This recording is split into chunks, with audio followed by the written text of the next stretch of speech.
The Pediatric Lounge, a podcast taking you behind the door of the physician's lounge to get a deeper insight into just what docs are talking about today. From the clinically profound to the wonderfully routine and everything in between. Hey, George. Good afternoon. It's Tuesday afternoon. Good to see you. Yes, today we have a fascinating guest, Dr. Irene. I apologize for messing up your name. I know I will. I'm going to try. Papa Constantopoulos. Not even close. Or otherwise known, Dr. Irene. And the title that she's going to have for today of the topic is A Day in the Life of the Independent Pediatrician in Hawaii. Should be interested. I've never been to Hawaii. Dr. Irene obtained her medical degree from the University of Athens, Greece.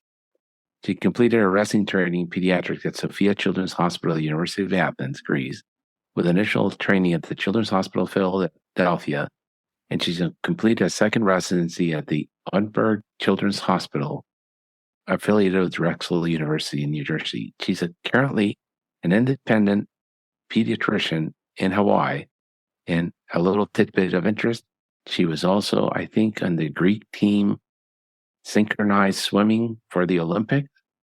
Welcome to the show. It's a pleasure to have you.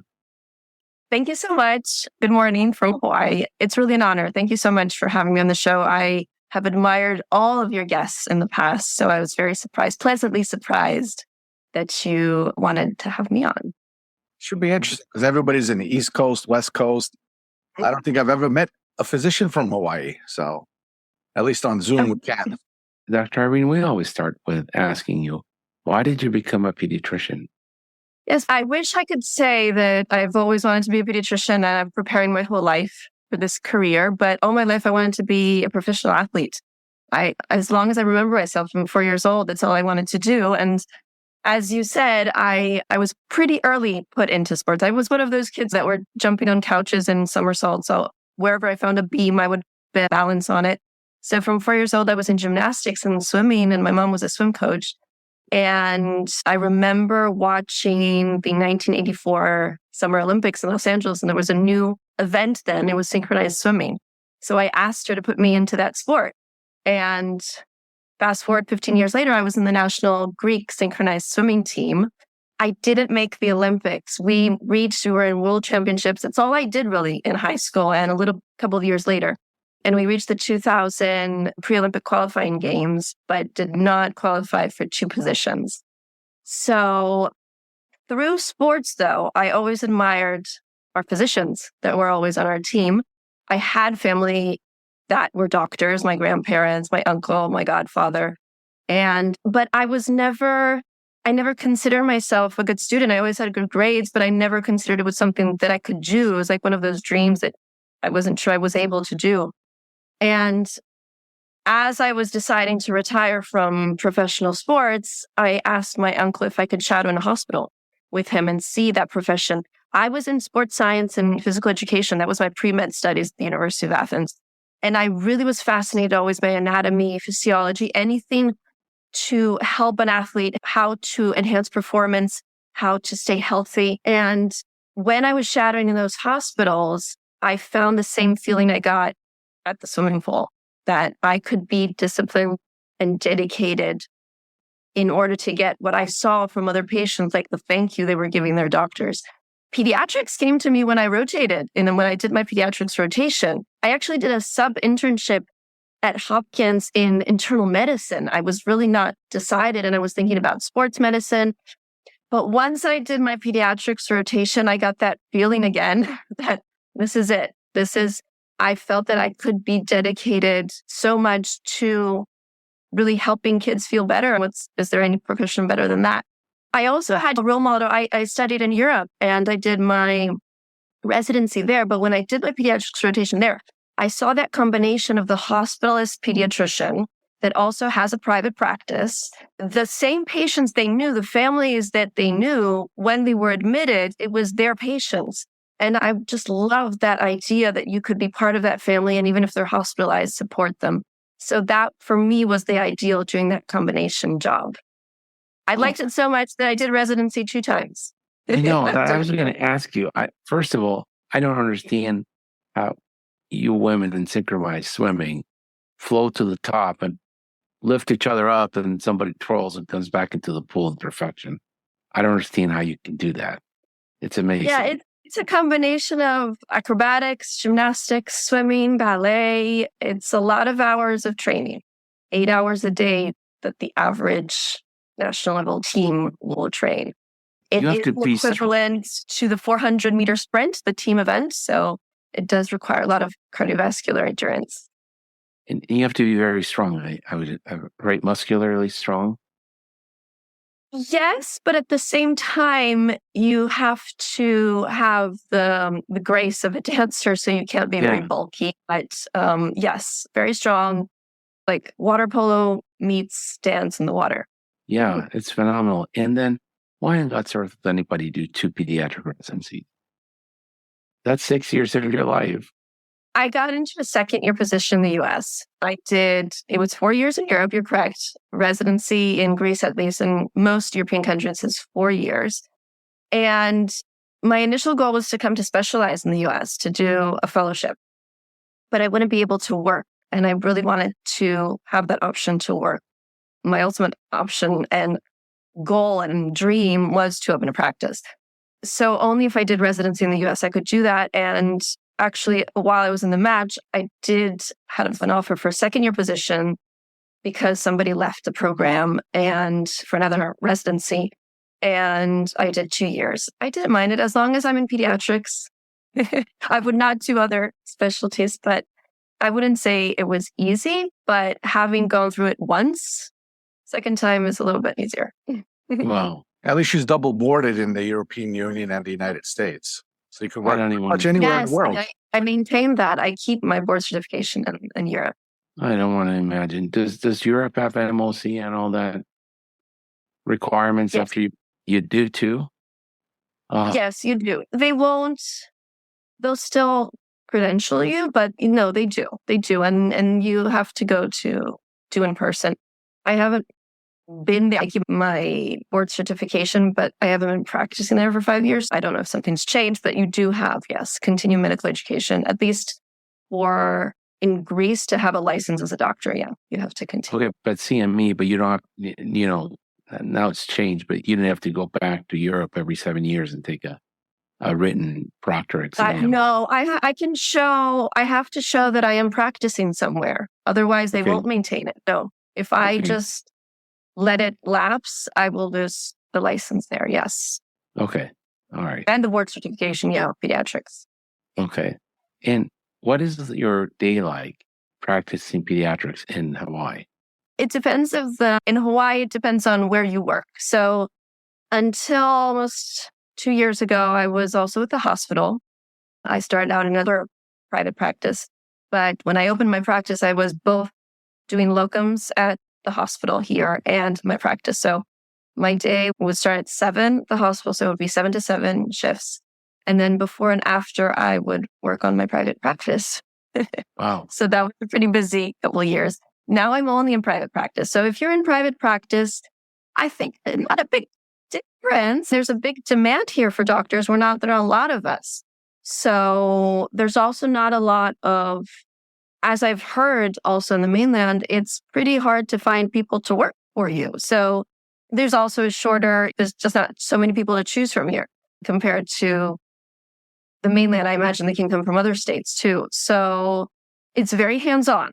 So my day starts with checking in if we've had newborns in the hospital. We don't round on Maui specifically, outpatient. Pediatricians don't round at the hospital newborns, but we'll be assigned newborns. So I'll check if we have any newborns at the hospital. And usually I'm seeing patients 8 a.m. to 5 p.m.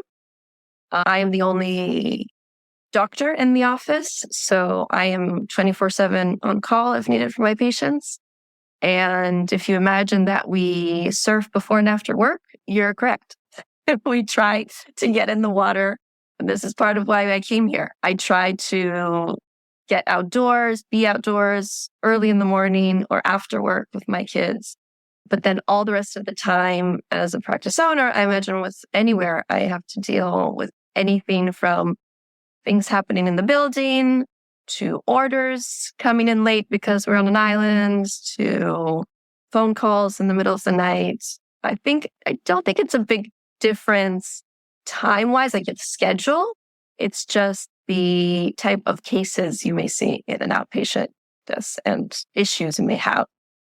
With the weekends, do you go in on the weekends or? She exercises with her husband and the kids no more.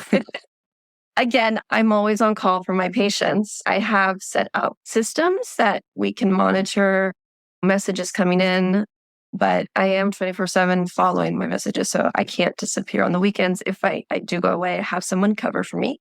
But currently, I do not open on weekends. When I was with the hospital, of course, I was covering weekends. I had 1 or 2 weekends and nights a week. But now I'm not officially open, but if there's something needed, I am, I call it, it's like a micro practice. If a patient calls me and I really have to see them, not a lot of options on Maui. There's the hospital for after hours, which does not have a PICU. It does not have a NICU. It has pediatric hospitalists. It does not have a specialized pediatric ER. So there's no ER physicians that are pediatric specific, like from pediatrics going into pediatric ER. Urgent cares are not open 24/7. There's no specific pediatric urgent care. So if our patients need something, I have come in. I've come in on a Sunday and I've answered to their phone calls. But because we know that and patients know that, they do not call for just anything. I really have not received calls that it's extremely rare that I will get a call, which I would think is not an emergency or something that could have been answered. I think it's helped a lot, and a lot of practices I know use it now. We do have a HIPAA compliant texting system. And I have part of my team is staff that will be monitoring those on weekends too. One is a nurse, although they don't take any medical decisions. All they do is just tag me in messages. But that has kept any messages that are not urgent. Could I get a refill on something? Or what do you think about this formula? And all those questions go through there. So they're not coming directly to the after hours number. In order to keep, do you have privileges at the hospital at all? Yes. So in order to keep your privileges, do you have to provide coverage to the emergency room? No? You don't have Now, currently, I have admitting and monitoring. So I guess my orders would still go in, but I don't because there's a hospitalist in there. Oh, that's good. Because I don't have to provide coverage. What used to be a problem especially for solo doctors, is this: in order to keep your privileges for the hospital to get the newborns, you had to give 2 weeks a year of community service to the hospital, which basically anybody that got admitted, you had to go take care of them. Anybody that was unassigned, you took care of them. Or what was even worse, I caught a little bit of this at the very tail end of it. If there was a pediatric patient that showed up in an adult ER, you would have to come in just because he's less than 12 months of age. Gosh. Yeah, No, it's I got 2 or 3 calls unique like that. scenario. Yeah, it's a little unique scenario here. Kaiser Permanente runs the hospital, which is the Maui Memorial Medical Hospital. It used to be a county hospital. So almost all, some departments have a third party, but almost all departments, and pediatrics is included, are Kaiser employees. So before that, and that was a couple of years before I moved here, I've been here 5 years. Before that, it was as you said. So they were, to keep privileges, they would come around on newborns and have to cover. Now it's a little bit different. And this is only in Maui. Other islands like on Oahu and Honolulu, I have privileges there to that. There is a pediatric hospital there, Capitation Women and Children's Hospital. So many community pediatricians do that to maintain privileges. So it's a little different scenario here, but it's the only hospital. So they still have to accept all insurance companies. So I had the chance to talk to someone that you met recently that you admired very much. And she, not only did she enjoy meeting you quite a bit, but Dr. she said, yes, that the things in Hawaii are really out of kilter. You can't get the subspecialist to come out to your island from the main island because of reimbursement issues. And the whole payment system is not very well organized at this point. First of all, we have a shortage of physicians. They're not a lot. And there's a reason for that. It's not really hard if you a little bit look into it. Hawaii right now is one of the most expensive states to live in. I think Maui has surpassed some of the highest, most expensive cities in the US, like San Francisco, New York, LA. So it has a very high cost of living. And the reimbursement from insurance companies is lower than any state. It is the lowest reimbursement because from the 1980s, I think, and I don't know these very well. I've been studying these since I opened a practice. Before I never dealt with these things, but there is an index about the cost of living for every state, and Medicaid will reimburse based on that. So Hawaii has a very low index that has stayed the same since the 1980s, although the cost of living has now been one of the highest in the nation.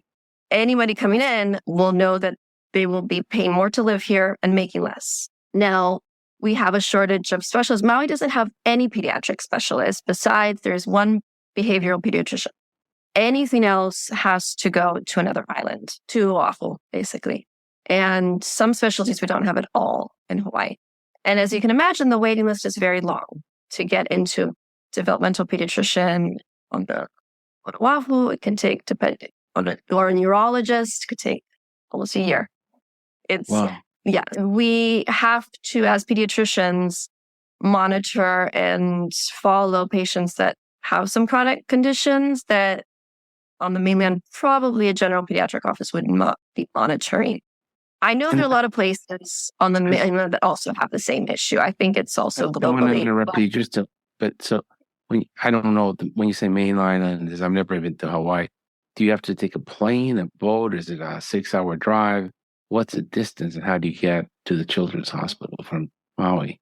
There are no boats in between the islands, the Hawaii Islands. There's the island of Oahu, where Honolulu is, and the outer islands like Maui or Kauai are smaller islands.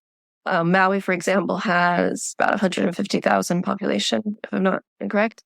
There's no ferries in between, so it's only by plane. So any patient that has to be emergently transferred over you have to stabilize them. You have to wait until they come to pick them up. There's no way to drive over. And then the closest to the mainland US would be about a 5-6 hour flight. To Oahu, it's a short flight. It's 20 minutes flight to the children's hospital. Okay. But yes, that was, as a hospitalist to the hospital here, any high-risk delivery, any child that needs to be stabilized, you have to stabilize them and wait for them to pick them up. But there's very close communication, and telehealth has become a very big part of our medical care, consulting with other physicians. But going back to what Dr. Kress said, yes, general pediatricians are not compensated for that extra time. If I'm monitoring a child that had a first-time afebrile seizures and I'm waiting for them to be seen by the neurologist, I may consult for them, do curbside consultation with them to help me out, but I'm seeing them in my office, or a child with diabetes or a new onset diabetes. When they come back to Maui, they have to be seen. Mental health is a huge one right now, especially after the Maui fires that we had in the summer. We're seeing a big spike. So we're not compensated for those hours. Our main insurance payer pays as a capitation, so a per member per month. I know some states have started that too, or had that in the past. Yeah. Which has some benefits, but also has some difficulties. And so when you say about the diabetics, are you managing their insulin then, and the pumps? And because this is where telehealth comes in. So endocrinology will be doing that. They monitor everything. But if they will come into the office to be seen in person or anything, they can't just go over easily to the endocrinologist. And then we will be in contact with them. But especially with the pumps, they're monitoring everything by telehealth. Okay. Kids have to go somewhere to some unit, right? The hospital. No, they go see her. Initially, they will go for their first and then their first follow-ups. But if they have any symptoms, it's either their pediatric office or the ER here. Mm-hmm. But I guess that would be, you wouldn't bill it out as a 99213. That would be critical care coding, I would think. Yes, that would be a high, but I'm capitated. So either I spend 2 hours with them, or 2 minutes. Either I don't see them at all. It's the per member per month. Now they do have a adjustment index for patients that have. So It is. It has its benefits and it has its, as an example of a benefit is right now with that Change Healthcare breach. Although some claims were not going through, you still get your capitation payment. But I really feel that most of these capitation schedules are designed for adult medicine. Like a newborn, we see minimum 7 times in the first year. It doesn't Right. make sense. There's a lot of hours involved. So the capitation is not even broken by age. No, it's the same, but they do put a modifier, like some index to increase a little bit. And you get, at the end of the year, you will get some small extra payment for newborns, for children that have chronic conditions. I did discover, guys, a time when capitation is actually beneficial to an independent practice. During COVID, I had some friends that were heavily capitated. They shut down their office for the positive COVID staff member. And I couldn't understand how could they shut down their office while we were here. So they made out they did well, but it's not their fault. Yeah. And how about access to labs? In the mainland, we use mostly LabCorp request and an emergency goes to the hospital. So is there like a regional lab like that you can send if you wanted to say that, a celiac panel or the antibodies for T1D, you could send them to a similar place like that. And maybe they have to go to the mainland, but they get done. Yes, there are labs that will do the lab draws and they will send them to either Oahu or the mainland if they need.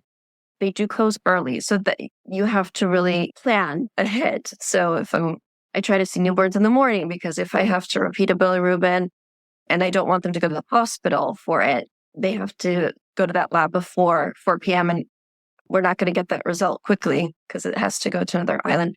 But for something really urgent, yes, the hospital will do the labs. And then for more specific tests, they do have to go to the mainland. You get your results a little bit later, I imagine, than if you were on the mainland. So would you be open to using AI and other technologies like that? Like we just interviewed someone from California, a pediatric neurologist, where they can do a video of the kid and a short questionnaire of the pediatrician, and they can diagnose autism early on without having to wait for their neurologist. What do you think of that? I think it's the way to go in these remote areas. There's no other option. Starting a little bit before that, I feel, and coming from Europe, I feel that in a pediatric office, we could do more than only child checkups. I had interviewed at a lot of offices and worked in other, and a lot was, no, we don't need to do that. They can go to the pulmonologist. No, you don't need to do pulmonary function testing. You don't need to do diet management. You don't need to monitor ADHD. We have very good colleagues that we can send to. So I feel that is a mistake. In pediatrics, we are trained to do so much. And in the general pediatric office, we can do these things. So specifically what you had talked about, the colleague you interviewed, that is also an issue here. Like the autism diagnosis, you could be waiting for a year to get an official diagnosis from a developmental pediatrician, although there's nowhere that states that a general pediatrician can't give that diagnosis. And I do some evaluations, but it takes time. So having a system like that, I would definitely be open to looking into it. But then the question is, how do you get paid for it? How do they get paid for it? Because you're capitated. Yes. For our developmental screenings, it's bundled in the well visit. Yeah, we're not paid for it directly. Maybe I'm a little bit different scenario because I'm still growing as a practice. And for me, it's a part of offering services that other practices don't. So indirectly, I'm paid because more patients will come to this practice and I try to maintain it. I joke that we have concierge services without concierge prices. Oh. But I won't be able to do it for a lot of children. So if there's ways like this with using AI to get those evaluations done and then having some shorter evaluation by the general pediatrician, that would be great because the shortage is everywhere, I think, in developmental. Mental health is another one. For some, we've tried, like for pulmonary function testing, where I told them, this is just impossible. We can't wait for a child with asthma to do these objective tests on another island, and the parents have to take off work and go there and travel and expenses for the insurance company because they pay for the travel every time. So for pulmonary function testing, they will pay fee for service. So for some tests, we have managed to those fee for service payments, so we're at least paid for those tests. For some tests that we do in the office, I had to send for strep tests to a lab. That doesn't make sense. I have to be paid for that. We can do it here. It's a 15-minute test. And I immediately save time for everybody. Did they carve it out for you so you can do it in the office? Yes. Okay. Yes. So some of those things, very few, they have carved out. But developmental screenings, no. And that is one that we want to work on. I was thinking, is there really a shortage of developmental physicians, social workers, psychologists, per head of provider? Or is there a shortage of these people that take insurance? No, there's nobody on her island. There's nobody. No, there's around everywhere, because there's a shortage of these people. I think there's a shortage of these people that take insurance. No, there's only 900 pediatric neurologists in the whole country. That's why anywhere that you talk to anyone, if you're lucky, it's a 60-day wait. If you're unlucky, it's a year-long wait. There's just only 900. Mm-hmm. I have definitely seen there are psychiatrists and there are speech therapists, there's physical therapists, all these services that, yes, some don't take insurance. And if they keep it up, there's going to be a shortage of Dr. Irene soon.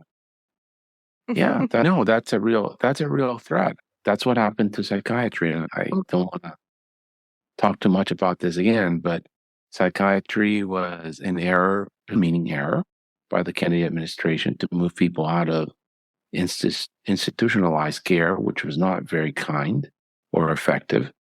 And they never funded the psychiatrists properly. And they brought up mid-level providers to do the talk therapy, and that psychiatrists work at the top of their license. But they never put the infrastructure to make that happen. They never made the money to make that happen. And so that's why today you don't find psychiatrists. They are all cash, and they're like, okay, that's the only way I can make a living. And the psychologists in Northern Virginia, if they're decent, good, trained, do CBT, have a PhD, they're not going to work for Medicaid rates.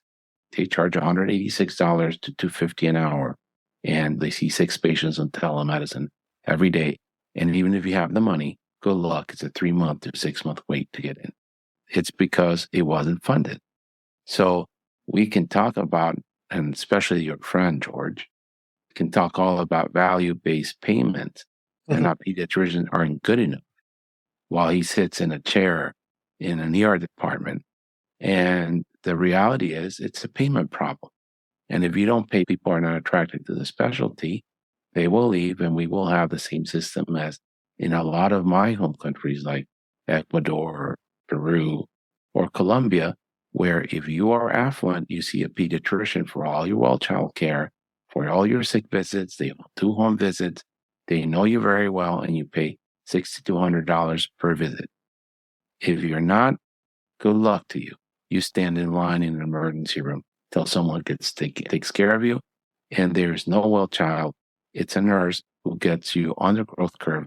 That your growth curves are normal. You don't need to see the pediatrician. Put your leg out. Here's your vaccine protocol. See ya. Bye-bye. So I've been asking for a very long time. What is pediatric value-based care? What is that? That's a whole other conversation. Bullet points. Nobody could give it to me. Nobody knows. If you just want, value on preventative. It's hard to put a value on it. If you just want to save money, and what a term, penny wise, pound foolish. Yeah, you stop paying the pediatricians. Let a medical assistant do the growth curve and the ASQ3 on everybody. Give them the shots, and miss all the big diagnoses, and then pay for that treatment later on. And that's something that the American society, I can't just blame the politicians, the American society has to decide, is that a society that we want for ourselves? Yeah. As pediatricians, we have to stand up also for our specialty. And it's hard because most pediatricians were seeing patients all day.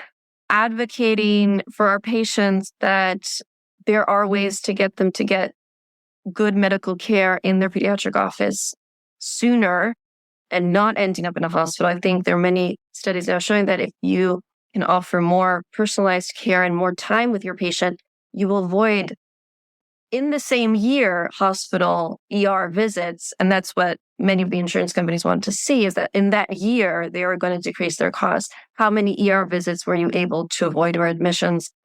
And I think as pediatricians, we have to do that. There's some doctors in general on Maui and in Hawaii advocating for these things. There is another extra. We have a paradise tax in Hawaii. We have the GET tax, so the general excise tax, 4.7% right now. And it applies to medical services in private practice also, not if you're a nonprofit or hospital nonprofit, but private practices, all private doctors pay an additional 4.7% general excise tax.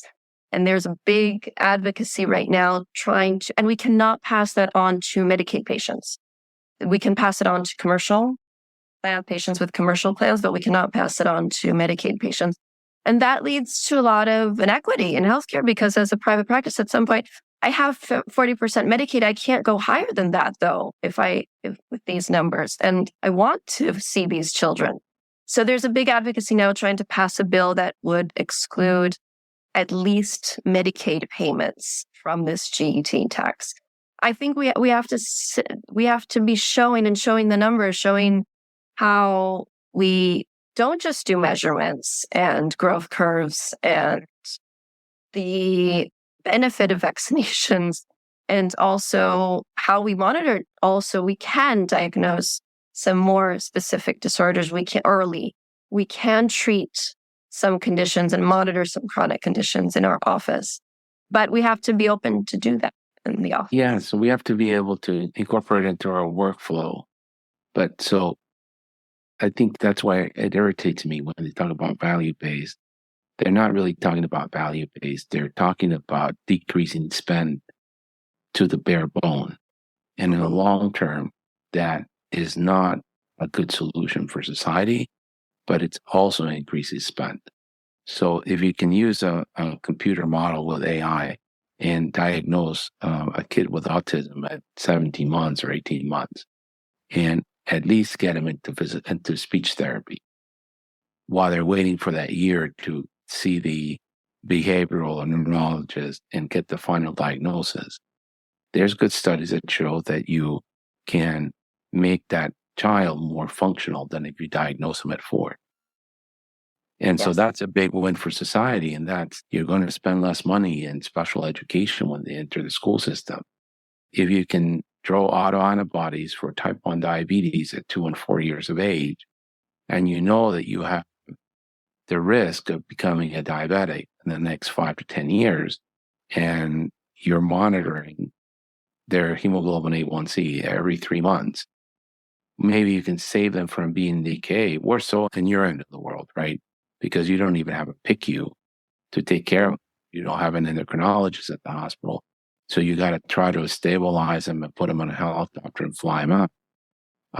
But there's a lot of cost savings on having kids go into decay. There's also a lot of emotional savings. The trauma that the pediatrician, the parents, the child go through with each episode of decay is significant.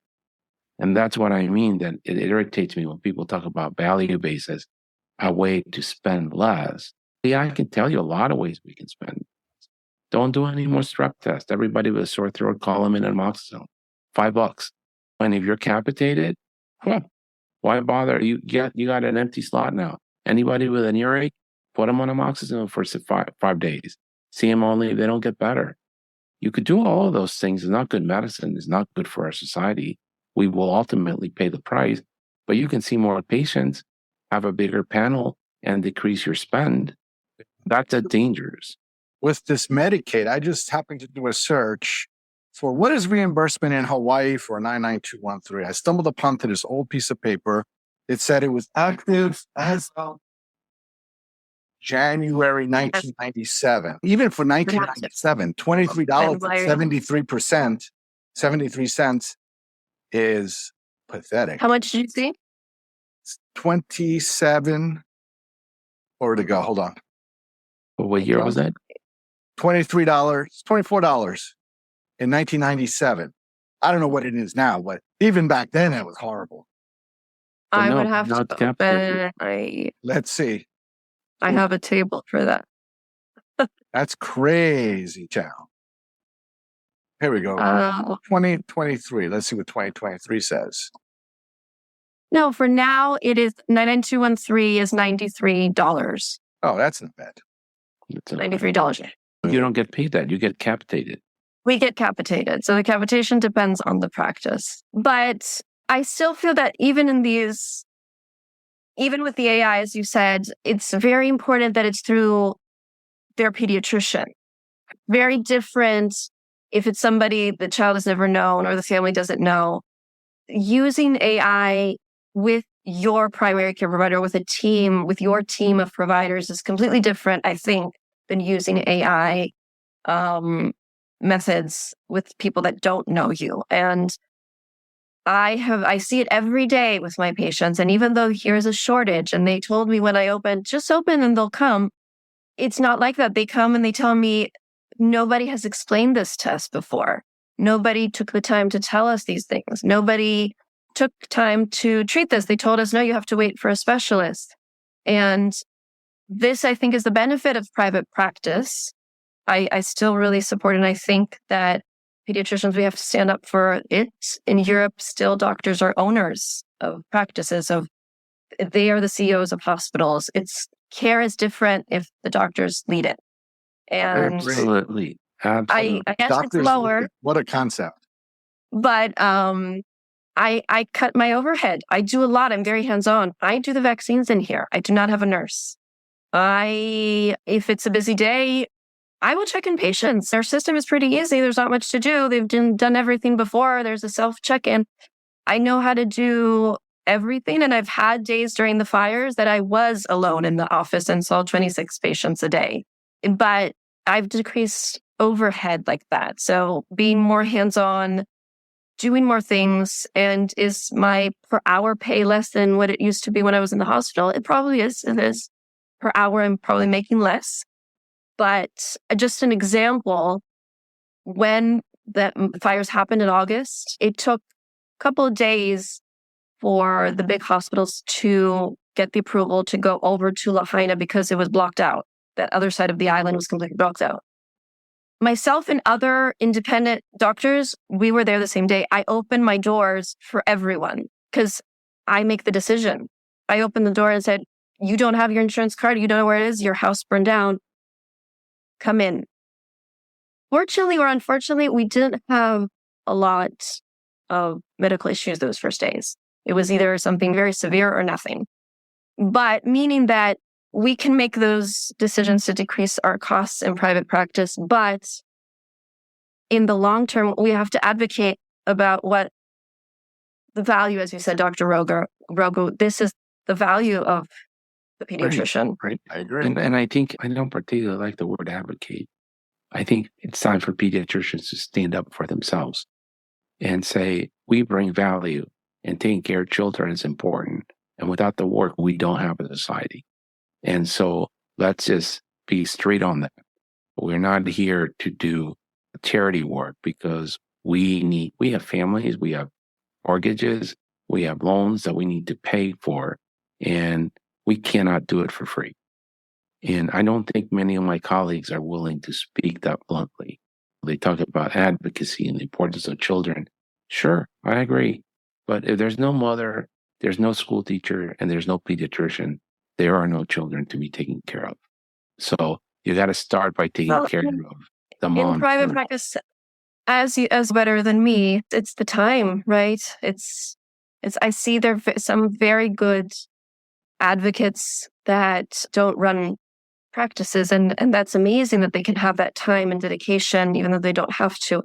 But for someone like myself that has to manage everything all the unpredictable things in private practice every day, I wanted to go to Oahu to advocate for this bill. I can't leave the practice. I can't leave what's going on. So it becomes a little bit harder. But yes, and we also have to advocate as ourselves as, I think, if I didn't have a husband that was he's a business owner, an entrepreneur, and he told me, you have what it takes. You are doing more and you can do more. And he pushed me to open, he convinced me to open a practice.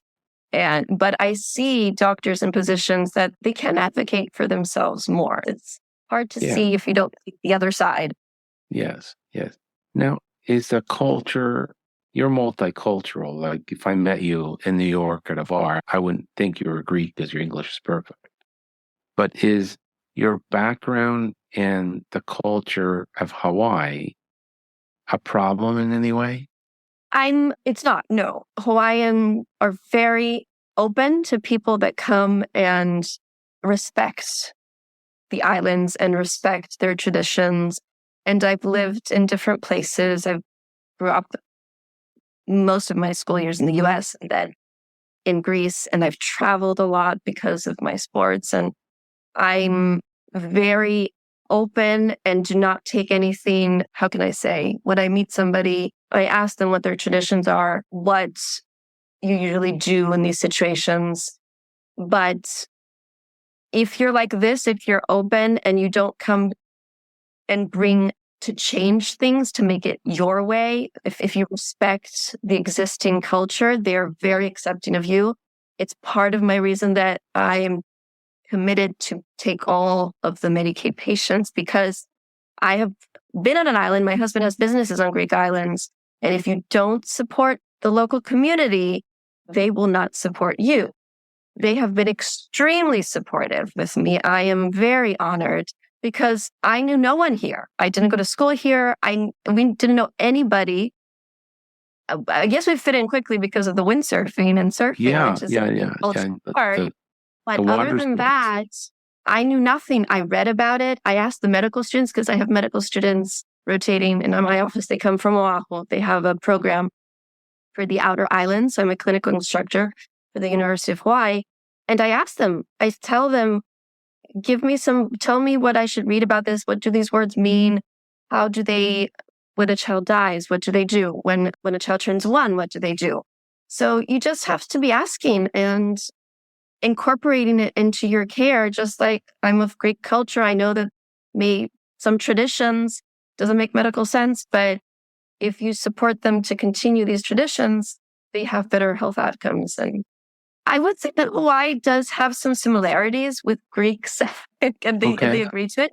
Families are very tight together, and they always live close to, they call it ohana. So the grandparents are always nearby and taking care of the grandchildren, and they will bring them into the office and know everything about them. They respect their grandparents and elders and take care of them very closely to an old age. So there are some of those similarities. They have, it's called pono, which I haven't found an English word, but there's a Greek word for that, which is more that you do something, it's philotimo, you do something just out of the honor of doing it. You do good, not expecting anything back. And that's a big part of how they live. Anywhere you go, anywhere you travel, if you participate in their cultural events and ask them and support it and don't go against it. I don't play that I'm Hawaiian. I know obviously I'm not.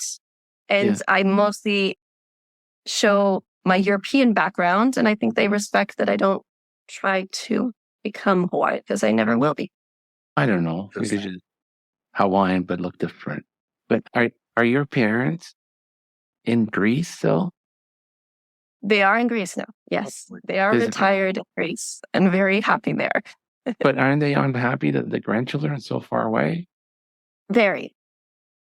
Very unhappy.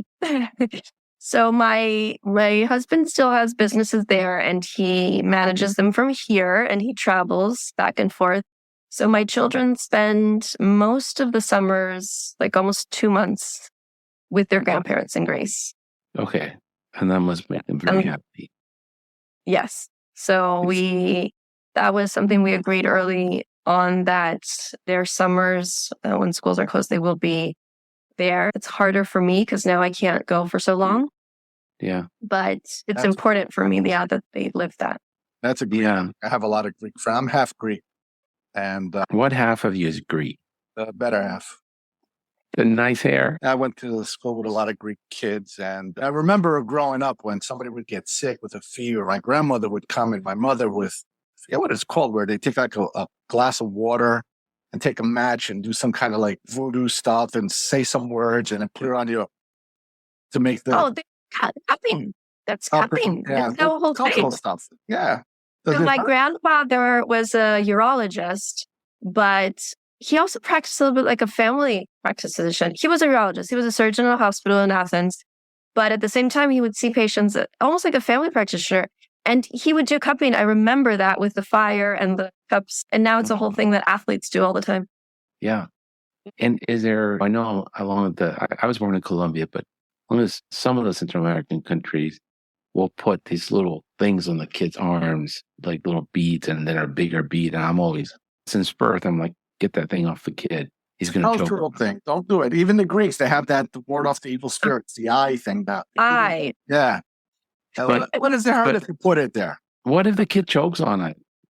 I tell them, so they have it here, and we have a big, also a Filipino community, and they will hang a cross around their neck from infants. And I give them the idea. I said, no, that's great. I understand that. We put the evil eye, yes, on our babies.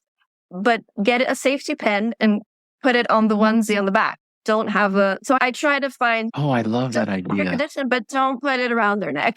I love that idea. What if the safety pin opens up and punctures you alone? I know Well, it's okay. Now, But give for you them, 20 different reasons why you shouldn't do it. if it's It's so clever. deep in your tradition, it's hard not to, or just hang it somewhere in the room. It's What other tradition do people native to Hawaii that, like the American Academy of Pediatric guidelines, would say you shouldn't? Is there anything they do that is really against the guidelines of how we would practice in the mainland?